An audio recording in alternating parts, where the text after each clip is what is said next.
centuries ago. An unknown land, its uncharted wilderness, a challenge.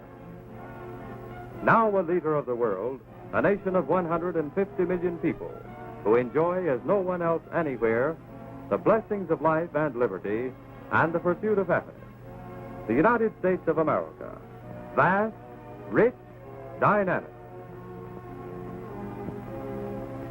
All across this fabulous land, matchless cities rear lofty towers of hope and ambition in stone and steel, symbolic beacons of man's achievement under a system of free enterprise and representative government. Cities, centers of the nation's economic strength and cultural expression. Cities, clearinghouses for America's mammoth structure of industry, agriculture, and finance. Ocean to ocean, Canada to the Great Gulf, the land is an infinite treasury of natural resources. Productive timberlands cover 1/4 of the nation's land area, assure an adequate supply of forest products for myriad industries. Lakes, rivers refresh the land and serve the people. Rich stores of minerals, coal, copper, aluminum, iron, gold, silver, zinc, lead, manganese, and many, many more are wrested from the earth, skillfully converted into necessities and luxuries. These unsurpassed natural resources make America a colossus of productive power. From this fertile land, 9 million farmers produce an abundant variety of agricultural products. A bountiful supply of the bread and meat that makes Americans the best fed people on earth. Industrial America, the amazing accomplishment of inventive genius, built with the brain and brawn of a free, aggressive people. In 250,000 factories throughout the land, workers are turning out goods of incredible variety and quality. Industrial wealth beyond compare. And all of this vast agricultural and industrial development and production is dependent upon mass transportation. American railroads move anything, anywhere, anytime. They provide the most efficient, dependable transportation in the world. The purchasing power of the American people is unequaled anywhere. The American people work hard and spend freely.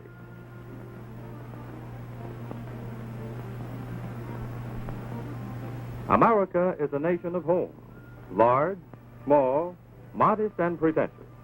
They represent comfort and security, a pleasant family life.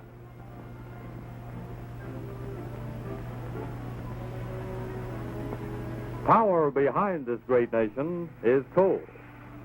Utilization of heat and power is a necessity to progress. In America, by far the greatest single source of heat and power is coal. A primary use of coal is in the home. Today, prepared coal is burned scientifically in modern, efficient furnaces fed by mechanical stokers. The domestic consumer demands an economic fuel of high quality, and he asks for equipment designed especially to burn it. Through extensive research and experimentation, the bituminous coal industry and the stoker manufacturer, working hand in hand, fulfill this consumer demand to provide the utmost in fuel satisfaction. Schools, factories, and office buildings are heated uniformly and economically with bituminous coal. Most large buildings burn especially prepared coal in furnaces fed by mechanical stokers. This prepared coal is clean. It leaves the minimum of ash and produces maximum heat. The experience of millions of users establishes that coal is the one fuel which is always dependable. Bituminous coal creates almost 50% of all the energy used to drive the wheels, generate the current, provide the light and power that American commerce requires. And some of it goes into the making of the world's tastiest hot biscuits, too. Our public utilities use bituminous coal as the primary agent for the production of gas and the generation of electrical power. Thus, coal's energy is transmitted into other forms. Coal is indispensable in the manufacture of iron and steel. Coke a byproduct of coal, is used as a principal heating agent in producing steel from iron ore, steel for skyscrapers, steel for bridges, steel for railroads, for machinery and tools, for plows, steel for national defense.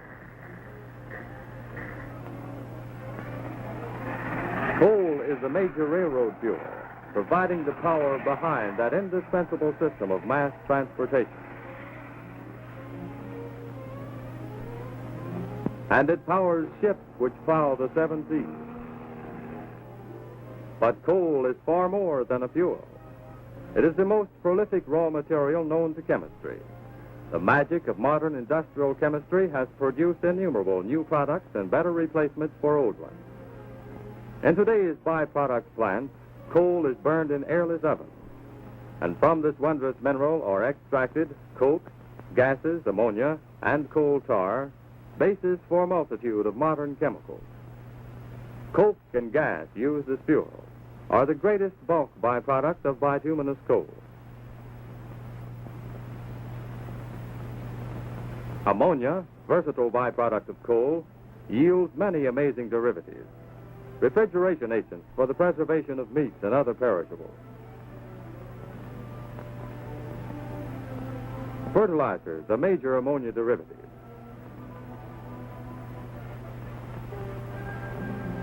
Plastics, camera film, lacquers. Explosives for mines, quarries, munitions.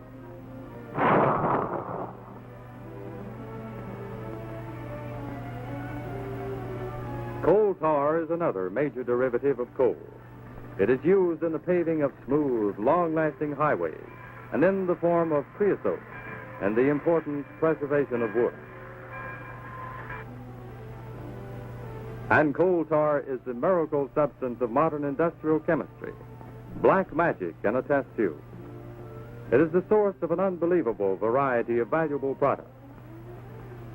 From this black coal tar comes a rainbow range of colors and shadings of synthetic dyes. Synthetic flavors, too. Wintergreen, vanilla, almond, peppermint, and saccharin, the sweetest of them all. Modern medicine is thoroughly dependent on coal tar. The sulfa drugs, Ativan, aspirin, antiseptics, anesthetics, and countless other healing agents come from lowly coal tar.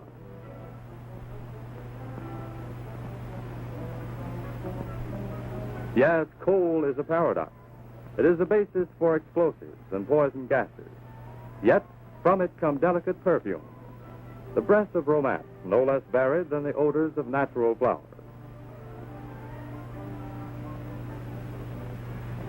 Beauty again, sheer, lovely hosiery spun from nylon. Another magic creation from that black, smelly, sticky substance, coal tar.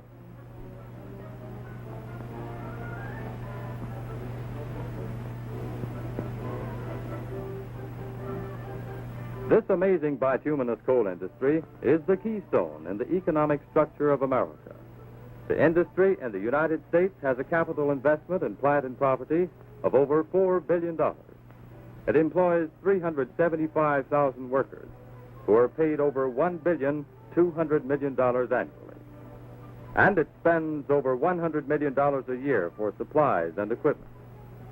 Its direct and indirect employment combined provide a livelihood for some 4 million men and women who spend millions upon millions of dollars for food, for clothing, and for other necessities and luxuries of life. And this great industry is an example of enterprise free from monopoly. 5,000 companies operate 9,000 mines. Thousands of independent dealers throughout the country are in the business of selling and delivering coal to the consumer. And a host of manufacturers and dealers produce or sell coal-consuming equipment.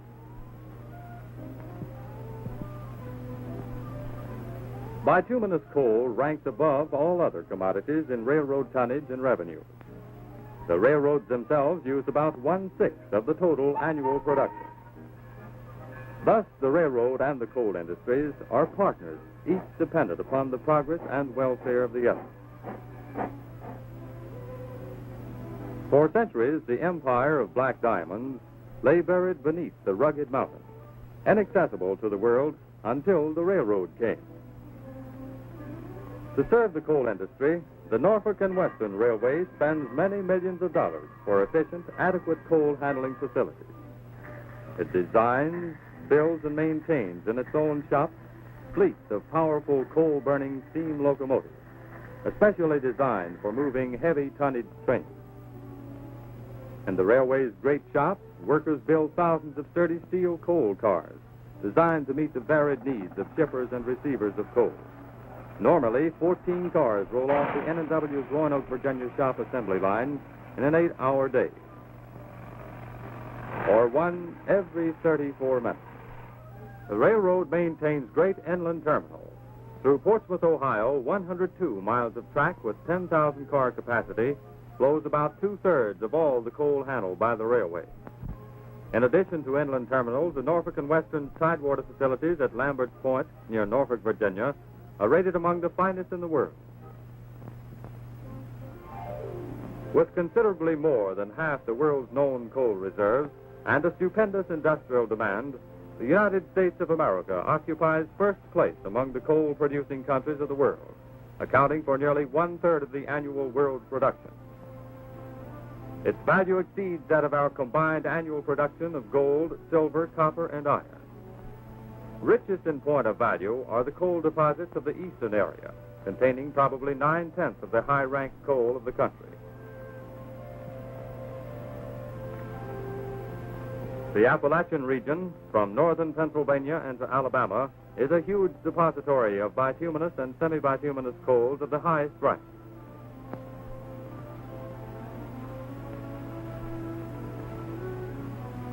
Heart and center of this region is the territory served by the Norfolk and Western Railway, on whose lines are mined the world-famed Pocahontas, Tug River, Upper Buckhannon, Thacker, Canova, and Clinch Valley coals, so universally accepted as the criteria of fuel satisfaction. The mountains of southern West Virginia, western Virginia, and eastern Kentucky are dotted with hundreds of coal tipples. Let's follow these men into the mines and see how coal is produced. In this shaft mine, the workers enter cages or elevators and descend hundreds of feet into the earth to their jobs. Drift mine entries shoot horizontally into the sides of mountains.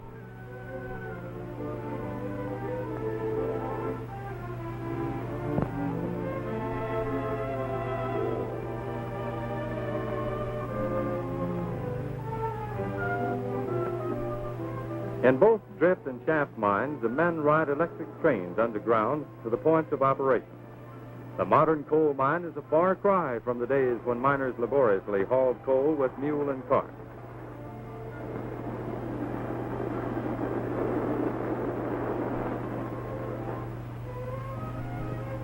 A man of tremendous importance in coal mining is the experienced safety inspector, better known as the fire boss.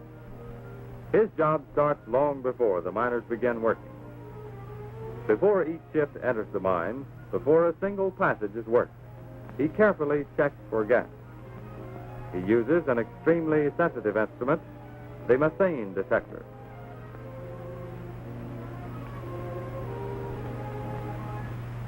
His okay must be on the face of the coal before operations begin.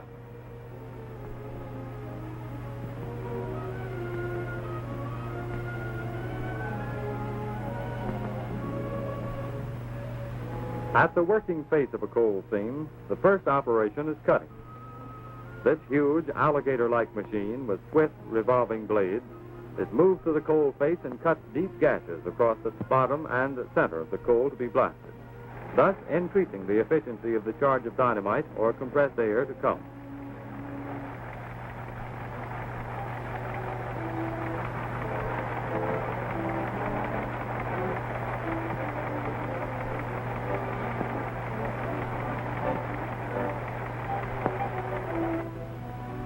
During the cutting operation, the machine operator tests once more for gas.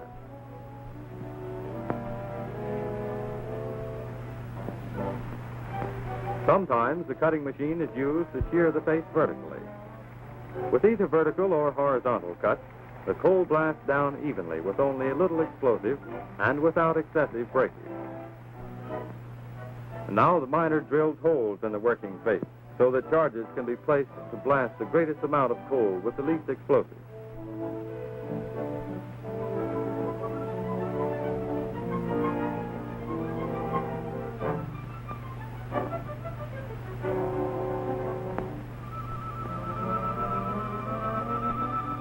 The charge is tamped into the drilled holes carefully, and electric fuses are connected to a battery box.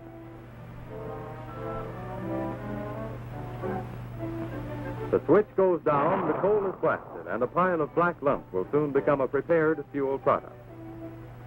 After sturdy wooden props have been erected to prevent slate falls, one of the newest of mining machines is pushed into place, the automatic coal loader.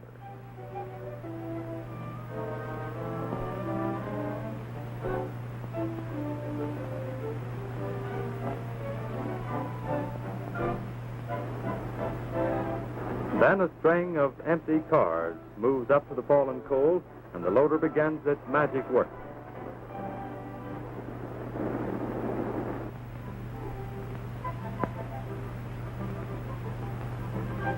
A water spray is used to eliminate dust.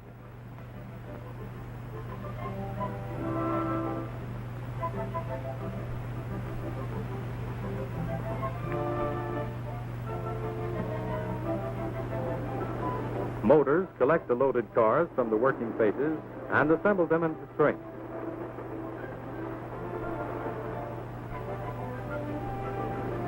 Throughout the day and night, these long trains come rolling from the depths. Over 500 million tons a year in the United States, a continuous flow of bituminous coal.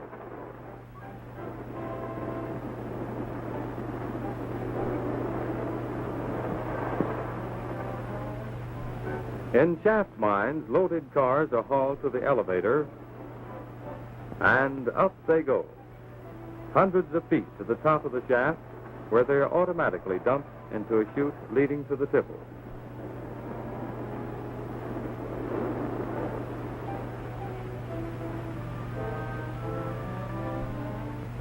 In drift or horizontal mines, loaded trains buzz from the interior and sometimes run several miles along the mountainside before reaching the top of the tipple, called the head house.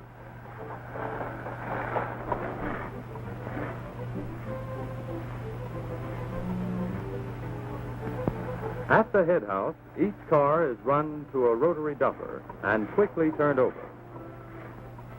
The coal spills into a conveyor belt. Another example of the newer mining equipment. And the car quickly returns to the track as another takes its place. The belt conveys the coal without breakage or dust. Shaker screens on the tipple grade the coal according to size: black, pea, nut, stoles, egg, and lump. The smaller sizes are washed by air or water to eliminate foreign matter. Larger sizes pass directly to the picking tables, where keen-eyed experts spot and remove slate and rock. After the washing and cleansing, coal is rescreened, assuring a clean, uniformly sized product. Coal passes next to a flexible loading boom, poised above railroad cars. It flows gently and evenly into the big cars as automatic sprays sprinkle it with oil or other chemicals. This is the famed dustless treatment, the final operation in the production of clean fuel satisfaction. Thus, the process of mining, grading, and preparation is completed. The finished product is ready to roll. From the myriad spur lines up hidden mountain hollows, from more than 100 mines in southern West Virginia, western Virginia, and eastern Kentucky, come the mine trains to assemble in the great inland yard.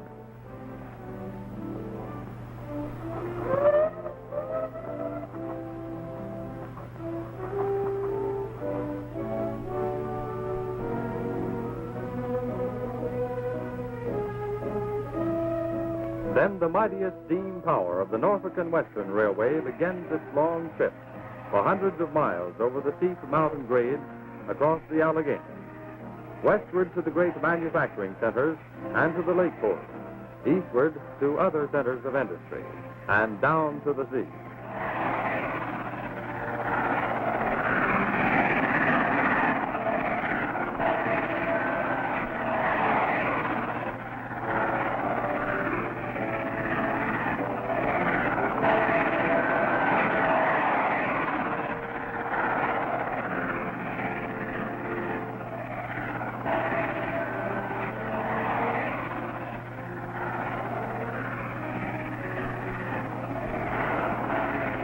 A railroad, a potent driving force with a tremendous job to do.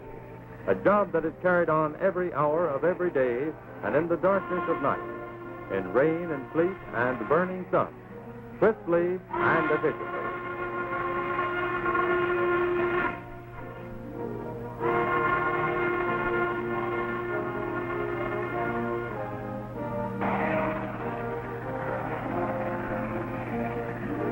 Without the railroad, there could be no mass movement of this vital commodity. From the steep peaks to the hilly lands, to the broad valleys, to the coastal plains, trains rushed toward the sea with their cargoes of black diamonds.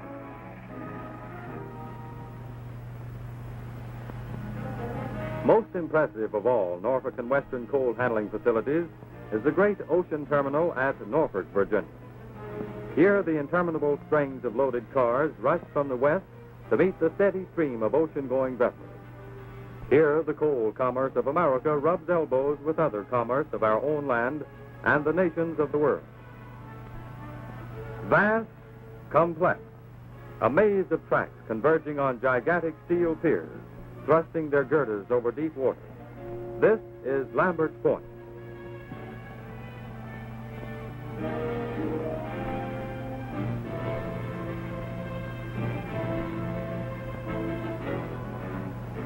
Let's see what takes place when ships come here for coal. As the ship approaches, yard crews shift cars into position from which they drift by gravity to the scale. Meanwhile, a sturdy tug moves over the blue water to meet the freighter.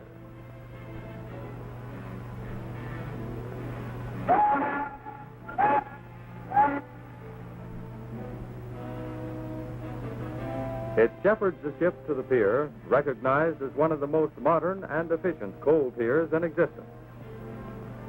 The tug noses her big charge alongside. It is docked, and loading operations are ready to begin. Now the cars of coal ordered for this ship are rolling slowly across the scale.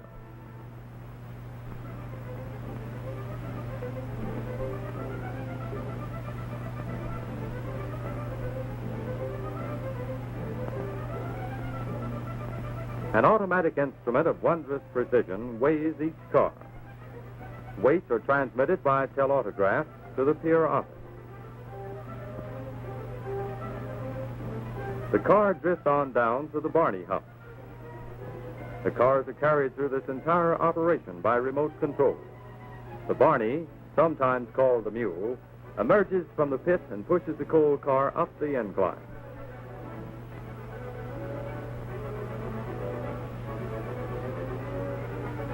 The car drifts through the steam thawing shed used to facilitate dumping in cold weather.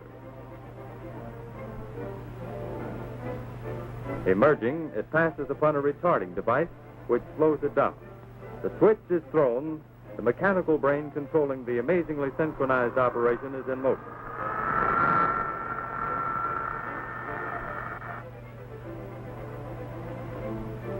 The great pan which will receive the coal is lowered to the ship.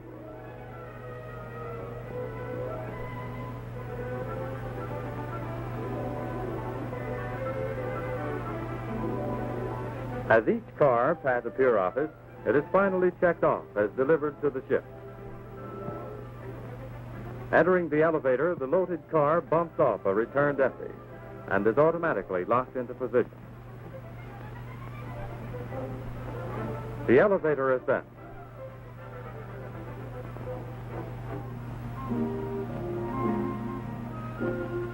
A rubber-covered retarding device on the great pan moves into position to receive the coal.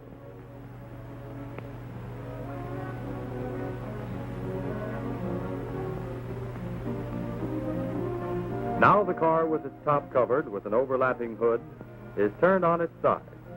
The coal slowly spills out the gate of the hood, rolls gently into the pan. The retarder backs slowly before the coal, easing it into the telescopic chute. An automatic chemical sprinkler adds an exact moisture content to meet specific demands. Now the great telescopic chute, filled with coal, moves closer to the ship's deck. It is projected slowly down into the deep hold of the vessel. This chute is a huge and intricate mechanism, but highly flexible. The tremor, or conveyor, slides from the chute's mouth. The tremor, another of the coal distribution industry's newest machines, is almost human, as it directs the flow of coal to the farthest corners of the hold and spreads it evenly. The long trip from mine to ship's hold is complete. The empty car is lowered to the pier track level and is bumped from the elevator by the oncoming loaded car. The empty rolls down the incline and up the switchback. It reverses direction and rolls back on the return track into the empty yard, soon to rejoin a train of other empties for the journey west, back to the mountains and the mines to be loaded again and again in the endless cycle of production. The ship is full, the job is done, and soon this great coal carrier will steam out to sea. But other ships will come to take more cargoes of coal. Coastwise ships from the north and south, and ships from afar off across the seven seas. For the need for coal is universal, and the fame of fuel satisfaction is world-renowned.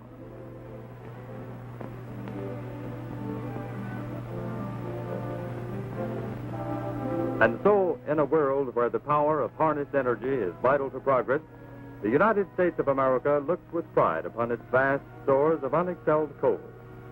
For coal is power. It is the greatest single source of heat and energy convertible to the needs of mankind.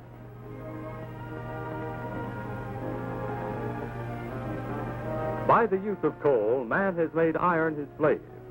And by the use of iron, man rules the world. Through the wizardry of modern industrial chemistry, coal now emerges as the most useful raw material known to man, a prolific source of an infinite variety of valuable materials. Without coal in abundance, industrial development as it exists in the United States today could not have been possible. The Norfolk and Western Railway is proud of its contribution to the nation's progress in providing indispensable transportation for coal, the power behind the greatest nation on earth.